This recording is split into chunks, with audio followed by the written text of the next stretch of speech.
Hi everyone. In today's tutorial, we will show you how to add an event to a shared Google Calendar.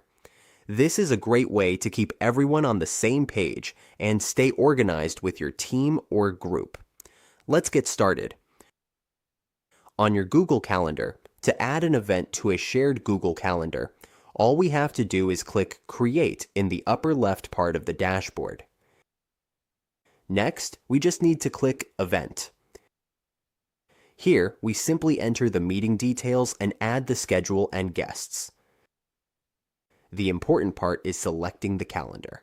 We can see if it is busy or free, and set the visibility to public or private. Choose Public, and make sure the notifications are on for your shared calendar. This is your shared calendar.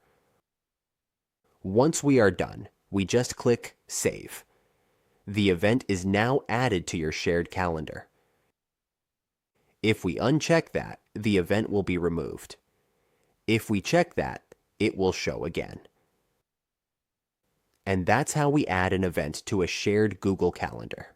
With just a few simple steps, we can easily schedule and share important events with others.